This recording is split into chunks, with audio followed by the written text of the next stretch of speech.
Okay, all right, so first and foremost here, let's kind of walk through what we're going to do here today. Obviously, you can see a couple problems on the board.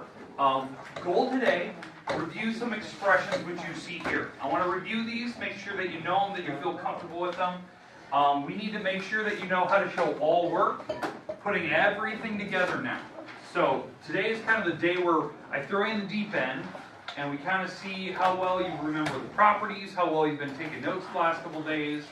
Now these are expressions, so these should be fairly easy. I'm going to do the first two for you so you know how to do it. Okay. Now, once we get through these first two, I think we started number 1 on Friday. But number 2, I think we were just getting to it, like we were going to move to it, but we never finished it. So I want to talk about those two today, and then I'm going to give you this one on your own today to see how well you can mix these two things together. Because to do this problem, it requires that you know how to do both of these correctly. Okay, that's the idea. It's kind of mixing both together. Then what we're going to do is practice equations. Go back to that other style. So that's what we're going to be doing. So if you haven't had a chance, take out your notes from Friday. You have these two written down. I want to finish them today. Make sure. That sounded like that hurt. Okay. So real quick, again, this is section 2.6, which is algebraic proofs. Now you're probably wondering why we've been doing this, why we've been spending a couple days on this. Why we're trying to prove algebra problems.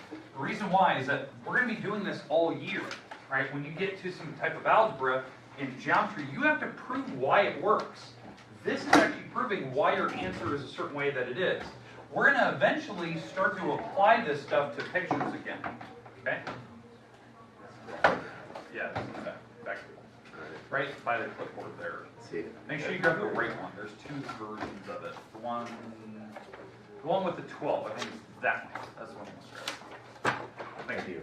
Okay, all right. But what we're going to do is we're going to eventually apply this stuff to a geometry problem. Like, can you prove that x is 12 when you're looking at a problem that has a bunch of stuff going on? In fact, we kind of messed with one in the very first chapter where you had to find x and y on a graph. You know, there was like some picture and you had to show it.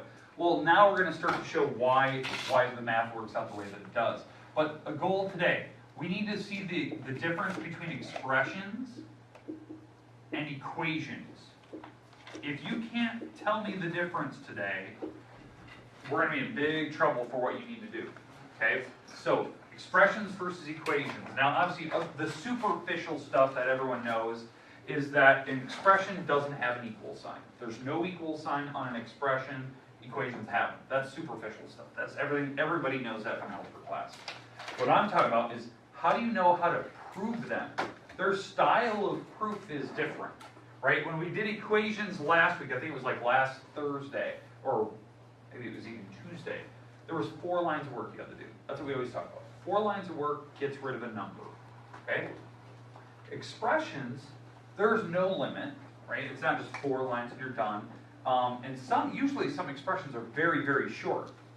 3 lines, 2 lines, just depending on the work. It could be more, depending on how difficult the problem looks. But that's our goal today. We're going to do at least, I want to get through today 5 examples, 5 problems. You're seeing 3 right here. And I want to get through 2 more. And guess what the other 2 are? Equations. Because we got to see both. You have to see them so you know how to do them. And then my goal today is to turn you loose and see if you can do some on your own. Okay? Questions, comments, concerns?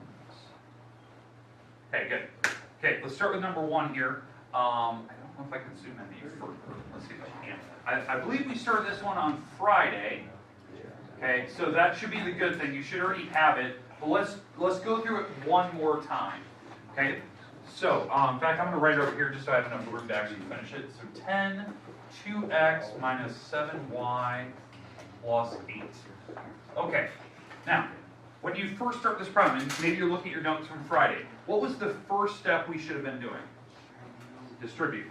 Okay, so we're going to distribute the 10 through the parentheses, right? We're going to distribute this 10. Now, the reason why we know that, the 10 is being multiplied on the parentheses itself. You're allowed to distribute them through, okay? Now, what you have to do is don't actually multiply. Don't say, oh, that's 20, and that's 70, and that's 80. You're skipping a step. You're actually skipping 2. Okay, so you have to hand the 10 out. This is distribution. That you're putting the 10 on the 2x, the 10 on the 7y, and the 10 with the 8. 10 with the 8. Okay, so that right there is distribution.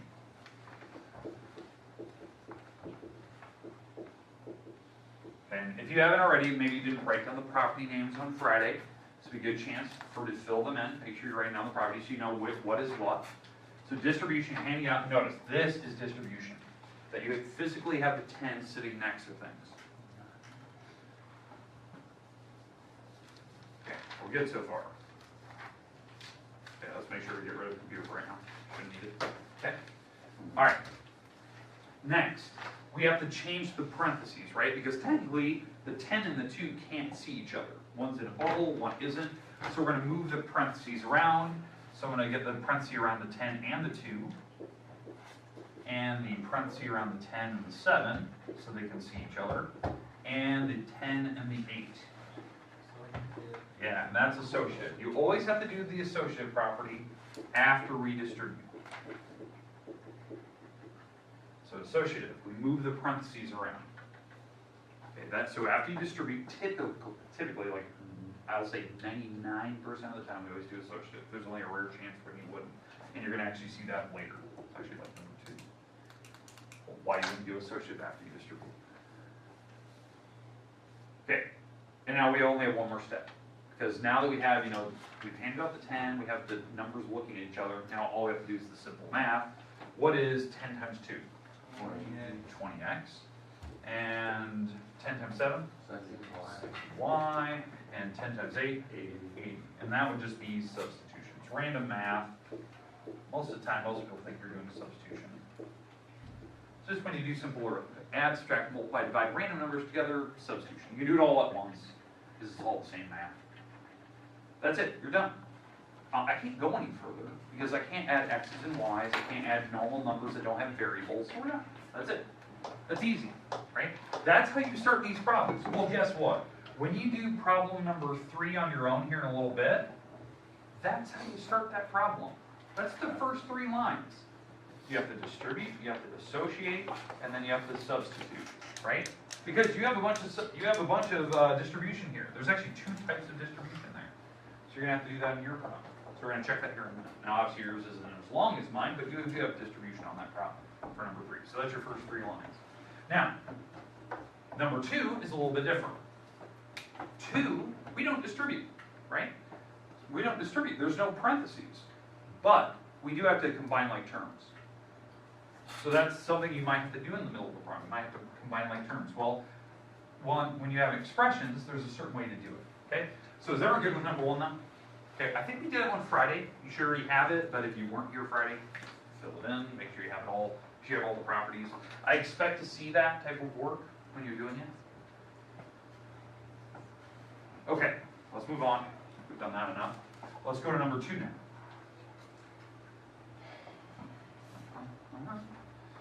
Okay, number 2.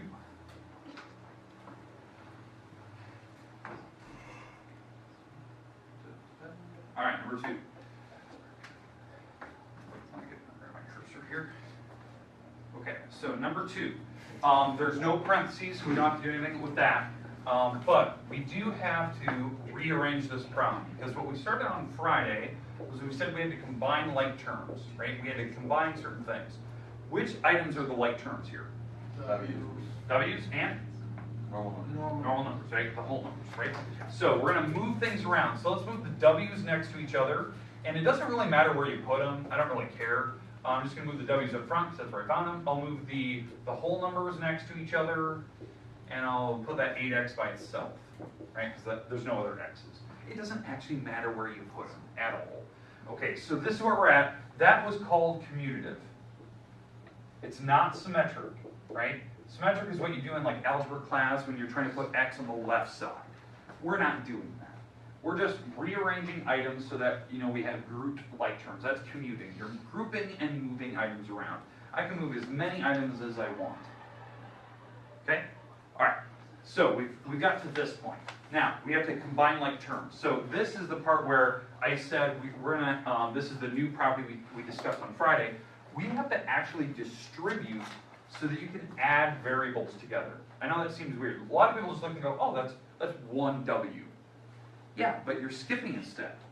When you actually try to add or subtract variables together, the numbers aren't even looking at each other. Their W's are separating. They can't even see each other. So you have to rip the W off of them so the numbers are actually right next to each other. Because that's actually the math you're doing, if you think about it. You're actually just taking 4 minus 3. You have to show that. They're next to each other. And then I'll put these other numbers next to each other, which I don't have any problem with any of those, but it was just that first one. That is called reverse distribution or factoring, whatever you want to call it. It is a type of distribution. It's called, you don't need to write this part, but it's called factoring. It's called reverse distribution, whatever you want to call it. But you're pulling out the variable. You have to do that anytime you add letters together, variables. Okay, it's a type of distribution. Now, on the inside, we have to do the math now. 4 minus 3. Boy. That's 1. Negative 10 plus 7. Negative 3. 3. And then 8x doesn't do anything. We just substitute it. That's simple arithmetic. Now, a lot of people are like, well, Word, you created 1. That's special, right? We talked about that. That's only when you divide, right? We had that property of reciprocals when you divide numbers and it makes 1. This is just adding random numbers together, subtracting random numbers. Because remember, there's certain properties like inverses or the identities where you do certain things with zeros and ones. Well, this wasn't one. This is just random numbers. Okay, now the last thing we need to do is we do need to get rid of the 1. And this is just like a petty, it's one of those petty properties that you do have to think about. I'm going to get rid of 1 and just write it as a W.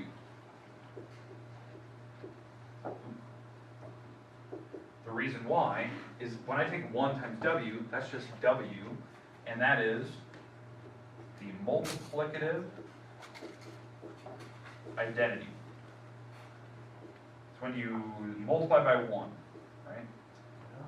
So you got to know your identities. Identities, there's 2 types of identities. There are adding identities and there's multiplicative.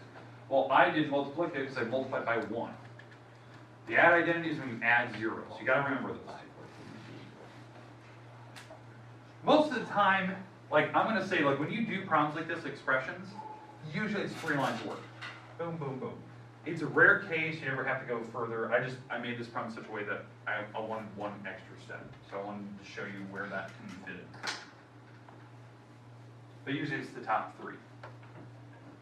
Now, goal today. I'm going to give you about 5-6 minutes here. 5 or 6 minutes. I would like you in your little pod to see if you can do number 3. Okay, now you're thinking, oh my God, I'm getting thrown in the deep end. Here's the good news. I've already given you all the steps you need because we already did problem number 1 and you did problem number 2. Those are the 2 things you're going to have to do to that problem. You're going to have to do the steps to distribute, and then eventually you're going to have to do the steps where you combine like terms. So I've given you all the steps. So in theory, there might be 6 steps to your problem, in theory. Okay, so I'd like you for 5-6 minutes here, try it out, work together, discuss it, then I'm going to put it up on the board and we're going to see how well you did. Now, if you do need to know your properties, make sure you go back in your notes, look at it. I did put all the properties online all last week, but I'm going to give you about 5 or 6 minutes. I'll put the timer up here. I'll let you kind of work. 5-6 minutes.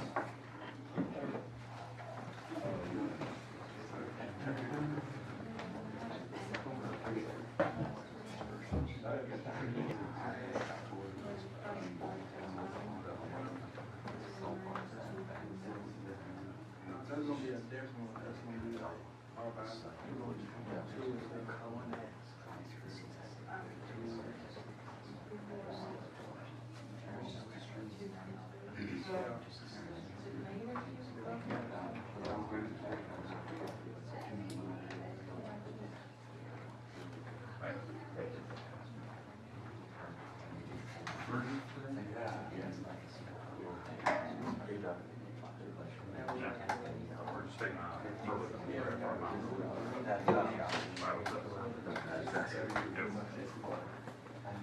No. They're trying out a problem. Oh, you got 4 more months of that.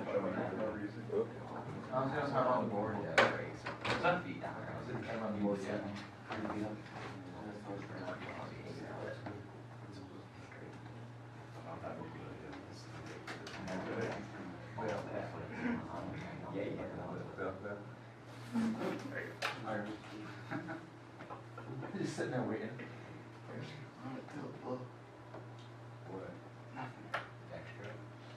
Jack, did you get that bus yet? Yeah. Or not? Oh, I thought you were. Buying it this week or spring? This white line this spring. Yeah, I wonder. Why not? What is this? Season 1. Maybe reviews. Look at the red house. What is the red house?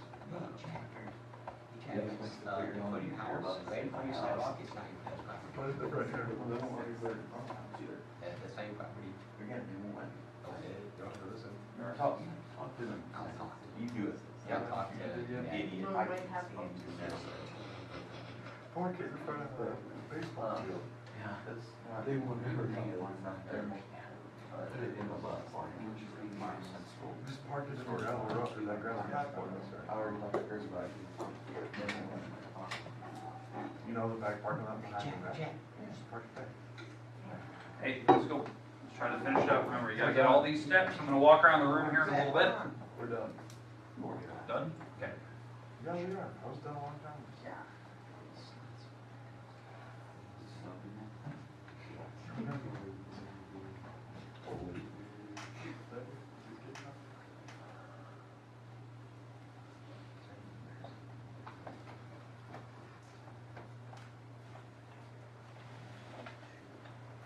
Number 3, just distributing that.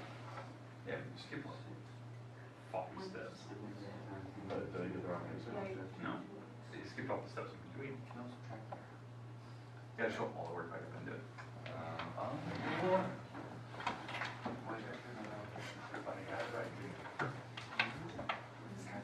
Good, good.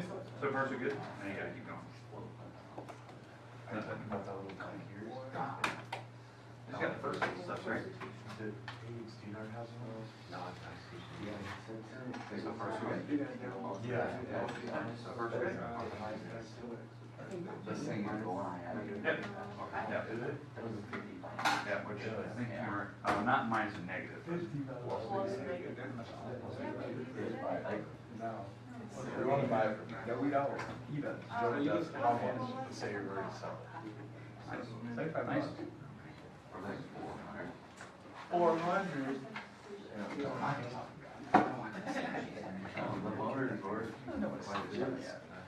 It's all the same. Hard with that, I did good. Here, so it's like all levels, and a clutch, that's where. Oh. No way.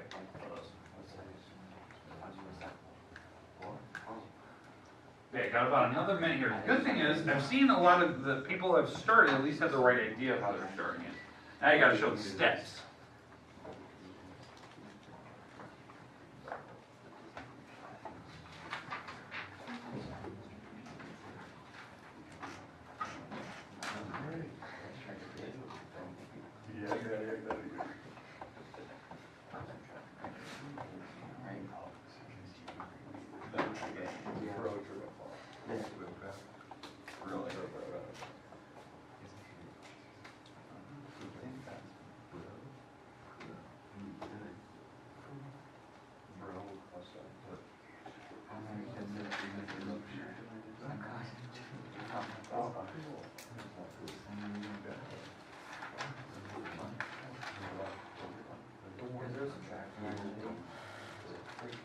No.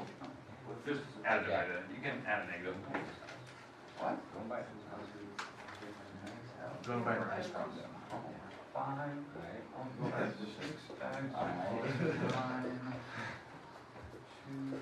2x plus 3. Alright. Okay. Alright, here we go. Let's walk through this problem just so you can see the levels. Now, in theory, this problem is a perfect mix of problem number 1 and number 2. So in theory, this problem could have 6 lines of work. 6 lines. if you're not skipping any. So if you're watching me do number 1, you should know the first 3 steps.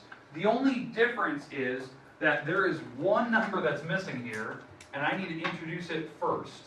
A lot of you are doing that, you're already throwing in the 1 there. That's a multiplicative identity. So you're going to need to throw that in. Some people are forgetting that, but it's kind of one of those like little petty steps. You do have to have a number in front of your variables before I can start adding and subtracting them, or multiplying them by a -2 in one case. But a lot of people always forget that first step. If you don't have a number in front of one of your variables, you should probably do that first. Now, the next couple steps of what everyone, when I was walking around, is the next 3 lines of what everyone was doing, the correct math, right? So the first step here, you probably need to multiply the 5 through, multiply the -2 through. That is called distribution. So everyone's first couple steps should be this. Hand out the 5, and hand out the -2.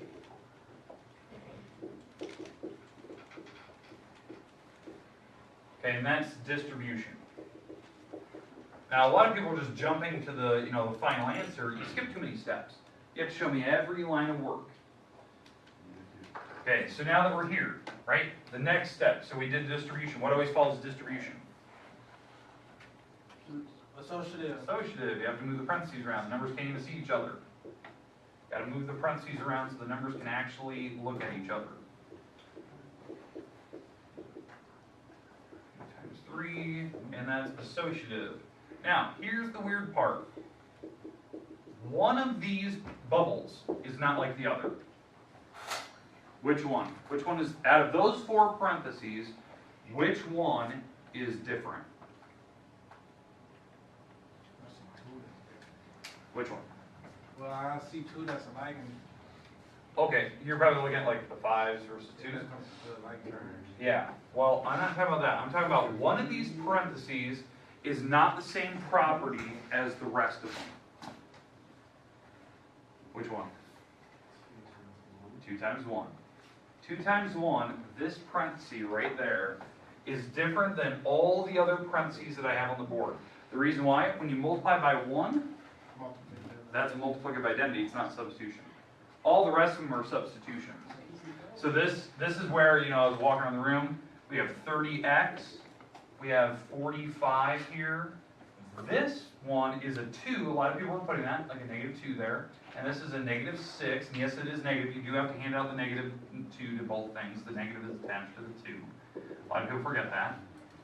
A lot of those steps are substitution, but there's one that wasn't, and it was that 2 times 1. So that is also a multiplicative identity. I'm going to put it all at once. So it's going to be both? It's going to be both at the same time. Usually I don't like to do this, but if everyone's doing all the steps at once, which I kind of looked around the room, that's kind of how everyone was doing it. They're multiplying everything at once. And same, substitution is actually that 1 in the middle. The one right here is multi-identity. So I'm just going to list them at the same time, because you're just doing the math. That's different though. Okay, now, the next couple steps was exactly like how you do number 2. Number 2, you had to rearrange things, get the terms next to each other, then I can add them later. So if I'm gonna move terms around, here's how you're gonna do it. I'm gonna move the x's next to each other. I'm gonna move the 45 and the 6 next to each other, and that's commutative. Right? I gotta move the terms around. But now, I have to add the x's. Well, what's the correct way to add x's, or subtract them in this case? Parentheses. X on the outside. Yeah, you gotta factor or distribute that x out. That's, reverse distribution, factoring, whatever you want to call it. It is a form of distribution that's how you're gonna add x's. You're actually gonna take the 30 minus the 2. Then the last step, just substitute. That's 28 x's, and that's 39 for a number 45 minus 6 is 39. And that is just substitution. It was almost the exact same number of lines, but you're mixing problem number 1 and problem number 2. In fact, if you look at problem number 1, look at the steps on problem number 1. It was distribution, associative, substitution. If you look at problem number 2, it was commutative, distribution, substitution. It's the same steps, just put next to each other. So here's how I can break it down for you. If you ever want to know how to add or distribute numbers through a parenthesis, you have to memorize these 3 lines in order. Distribute, associate, substitute. If you want to know how to combine like terms in a problem, these are your 3 lines, you memorize them in order. Commute them, distribute, and then substitute.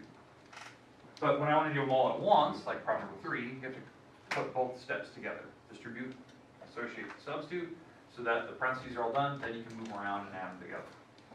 So that's how I always memorize it. I always remember them in 3s.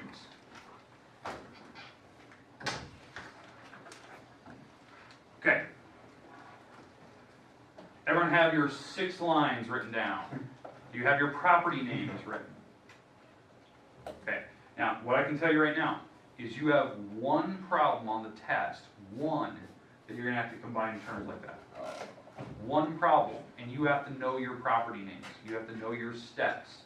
If I was grading that problem, and it's, 6, technically 6 lines of work, 7, if it's 6 lines of work, that's 12 points. Because it's 6 points for the work, 6 points for property names. That's how it works. If it's 7 lines of work, then that's 14 points. I will usually tell you how many steps there are. That's usually something I always tell people. Like, oh, it's 6 lines of work. You should not get the math wrong. Like, I can understand property names, fine.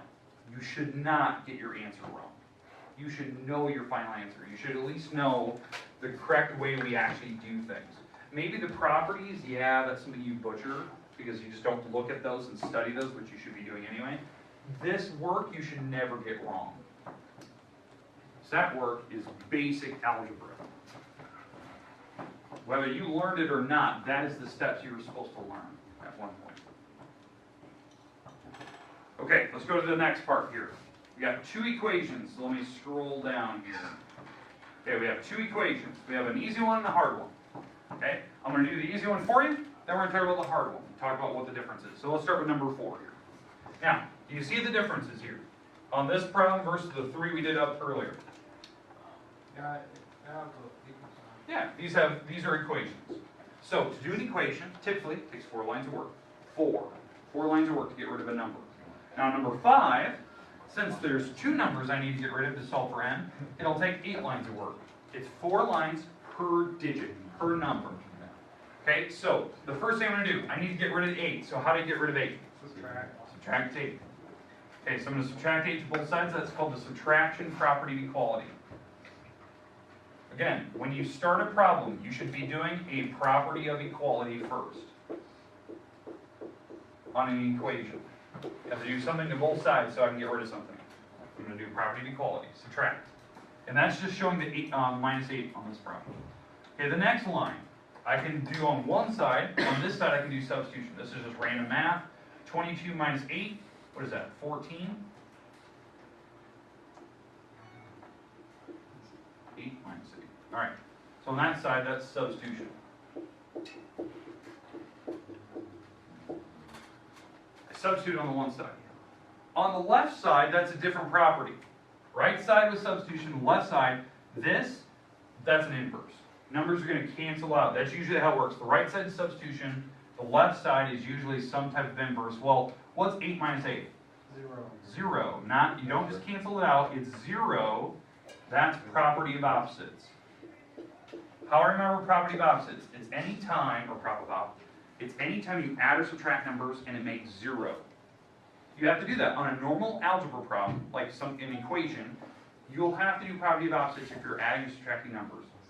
If you're not, let's say you're multiplying or dividing numbers, well that's reciprocals, not property of opposites. It's a type of inverse, right, on the left side. Now the last step here, when you add 0 to something, you just get x, which is that's an identity. It's the additive identity. You should not get the identity wrong. It's either you're adding or you're multiplying. That's your last step. That's your 4 lines of work. That's exactly the same 4 lines you're going to do on the next problem. You just repeat it twice. That's all you do. You rinse and repeat those 4 lines. If you can memorize those 4 lines, it's property of equality, substitution, an inverse, and identity last. That's how it works. Same 4 lines every single time. You just rinse and repeat until you solved out for whatever letter you have. To prove my point, I'm going to start number 5 for you, so I can do the first 4 lines. The first 4 lines are exactly those back to back. In fact, let me just scroll down here. Does everyone have that written down? Yeah? Okay, so I'm going to just move this up, and we're going to go through the same 4 lines. In fact, I'm not even going to erase them, just to show you that it takes 4 lines to get rid of one number. I'm going to leave those over there. First line. What do I have to do? How do I get rid of this 3? Add 3. Add 3 to both sides, right? Because you always have to add or subtract first, right? This is the order how you solve. This is the order how you solve equations. It's called sadment, right? You add and subtract first, you multiply and divide, then you do exponents and parentheses. Well, I'm adding and subtracting. So I added. So this is add property of equality. I added 3 to both sides. Next, substitute. What's 3 plus 2? 5. That's substitution. It's the same properties. Plus 3 minus 3. Okay? So I did substitution. Property of opposites. 3 minus 3? 3 minus 3? 0. That's property of opposites. And then get rid of 0. 0 plus m over 7 is m over 7. That's added identity. I added 0. Do you see how it's the four lines? I didn't even erase them. It was the same 4 lines. But, am I done? No. No, because I have to get rid of the 7, which is another 4 lines of work. And guess what? It's the same 4 lines. Now, they might change name, but the principle's the same. To get rid of the 7, I have to do some property of equality to both sides. I have to substitute. I have to do some type of inverse. Now, obviously the inverse won't be the property of op this time. It'll be the other inverse, which is, I think, reciprocals. And then last, I have to end with an identity. It's 4 lines of work, every number you get rid of. So equations are incredibly, incredibly simple. If you can memorize the 4 lines of work you have to do. Okay, here's what I like to do. Take 3 or 4 minutes. Let's see if you can get that number 7 to go away in 4 lines of work. 4 lines. Let's see if you can get rid of the 7. And I want to see your work. The minute some group has it, all 4 lines, we're going to talk about it. Just one group gets it. Okay. 2 to 3 minutes. Here you go.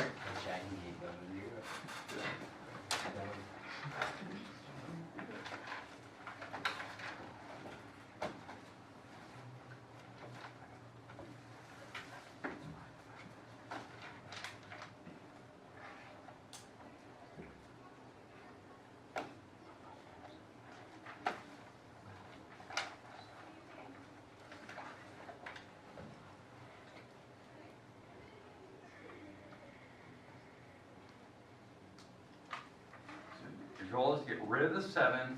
You have 4 lines of work to get rid of. When you think you have all 4 lines, I want to see it.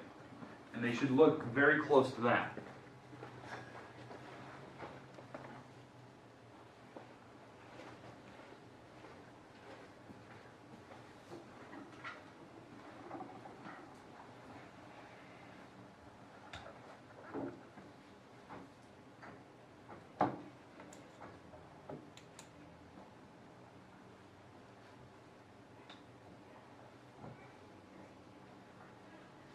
Again, if you don't know your property names, at least get the math written down. You shouldn't get the math wrong place. Get rid of the 7.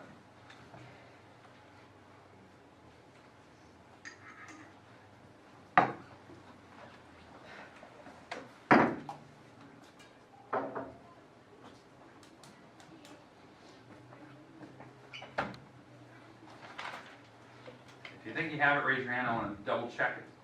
See if we're right, see if we have the math right. I just need one group to see if they get it all the way.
Bob was the only property.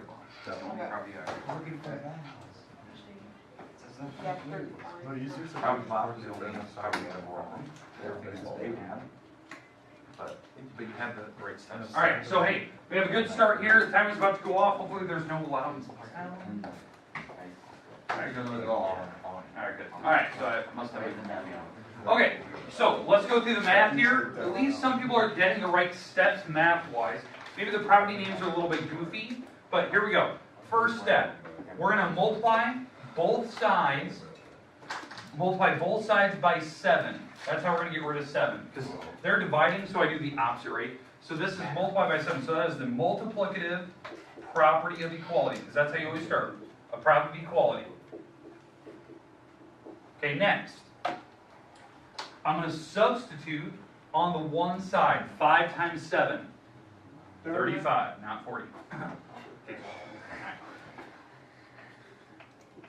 All right, so I multiplied, and that's substitution, right? So same steps, right? Property of equality, substitution. Now the next, I have to do an inverse, right? Now, before we did prop of op, but I'm not like taking 3 minus 3, I'm actually like dividing. The only inverse property that we have that's not prop of op is reciprocals. That's what we're doing. We're taking 7 divided by 7, which is 1.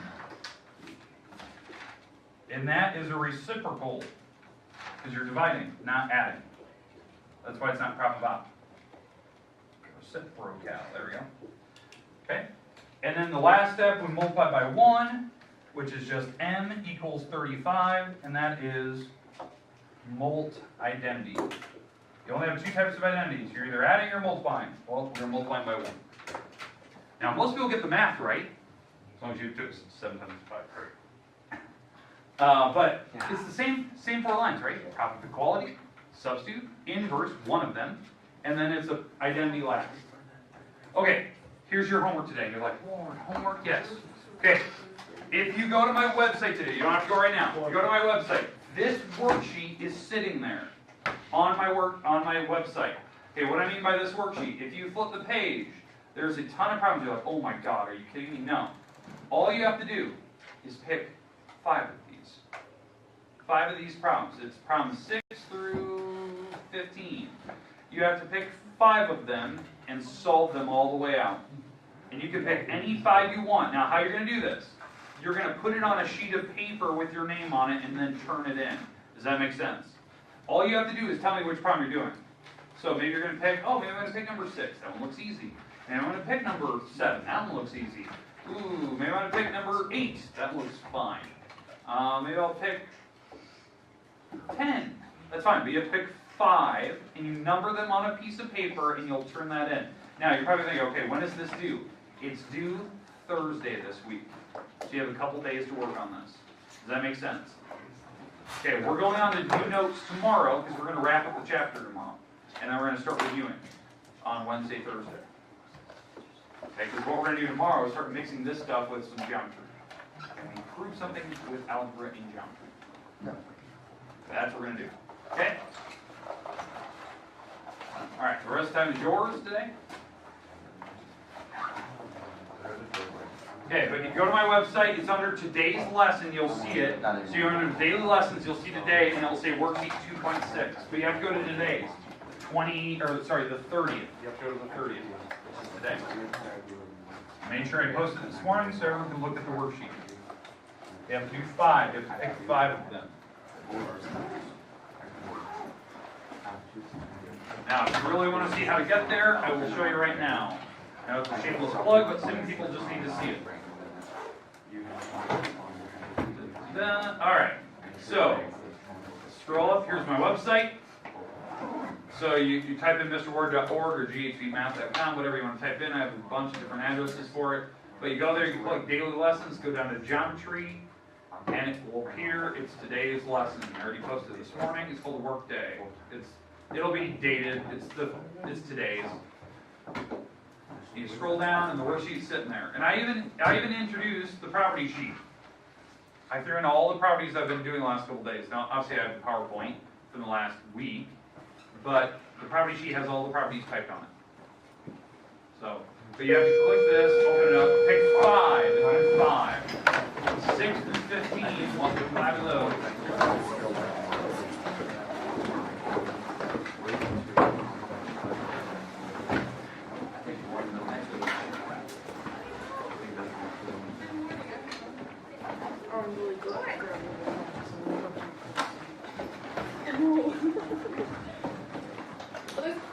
Okay, you need Chromebook, you need notes.